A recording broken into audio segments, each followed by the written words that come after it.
présenter ce nouvel emplacement pour faire voler votre drone dans le 06. Donc je ne vais pas tout de suite dire où je suis pour vous donner l'emplacement exact à la fin, mais je pense que petit à petit, au fur et à mesure de la découverte de cette photo 360, vous allez vous situer. Donc je commence par cette vue très classique avec le mont Chauve d'Aspromont et le mont Chauve de Tourette. Donc là je zoome assez dans l'image, on peut voir qu'on a un bon zoom pour ça. Juste à côté, j'accélère un petit peu le village d'Aspromont, si vous voyez ma souris. Je ne regarde pas trop l'arrière-plan, quoique je ne peux pas m'empêcher de vous montrer ici un petit bout de Baou de Saint-Genès. Intéressant aussi, toujours pareil, j'oriente un peu mes zooms sur les points qui peuvent nous intéresser pour faire voler le drone dans des zones autorisées. Ici, on va trouver les ruines du vieil Aspromont avec une arche ici qui est magnifique, surtout sur les soleils couchants.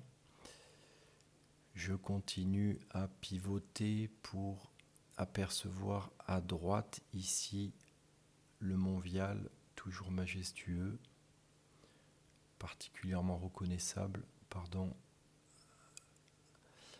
avec sa station météo. Le village qui permet de le découvrir, Revesse-les-Roches, avec le chemin, j'ai pas l'impression. Ah voilà, il est plutôt là, vous voyez le chemin qui part vers là. Ouais, c'est ça. Et après, on passe derrière pour ressortir en haut. Mont Vial magnifique. Là, on arrive à un petit enchaînement intéressant. Donc, je dézoome pour que vous voyez bien la vision globale. Ici, au premier plan, il y a une ferme. Je les ai trouvés sur Google Maps. Ça m'a l'air super, mais peut-être ils ont envie de rester tranquilles. Alors, je ne vais pas dire leur nom, mais ça a l'air très sympa. Ici, le break du Tel. Voilà, je pense à 90%. Donc, devant, ça veut dire qu'il y a la tête riquier, là, une dent très caractéristique, mais on ne la voit pas ici. En tous les cas, ça c'est le break du Tel. Et derrière, aligné, la Madone du Tel, avec ce plat très particulier. C'est la vidéo précédente que j'ai fait et son antenne. Donc je continue à pivoter et je pense que là, nous avons le Montferrion.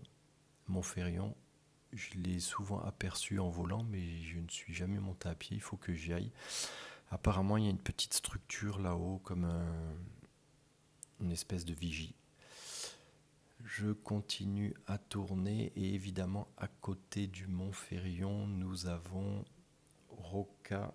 Alors à chaque fois, ah oui, la cime de Roca Sierra. Voilà, cime de Roca Sierra, 1501 mètres.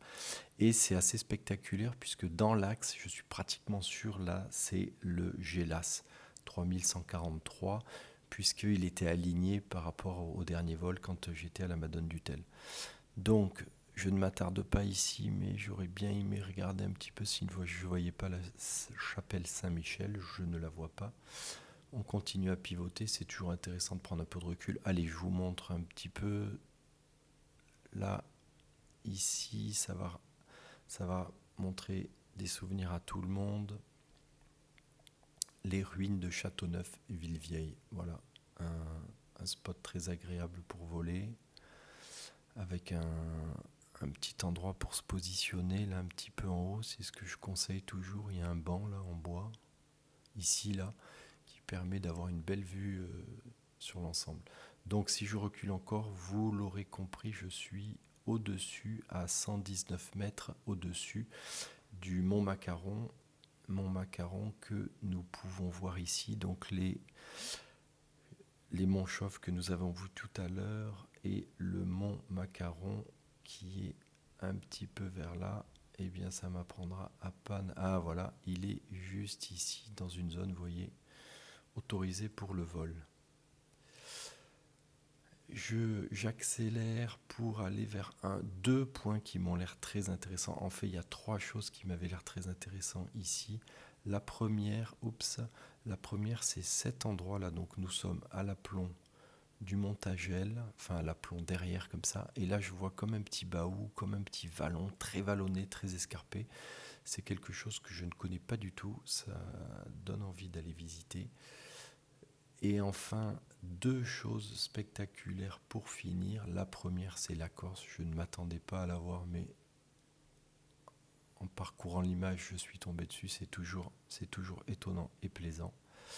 Et dernière petite chose, je finirai par quelque chose de très étonnant. En tous les cas, je l'ai découvert le jour de cette randonnée. Nous avons ici la mire. La mire, alors une espèce de mire de guidage pour l'observatoire de Nice. Voilà, il y a toute une explication qui est sur cette plaque et elle est située exactement à 5 km de l'observatoire qui est par ici.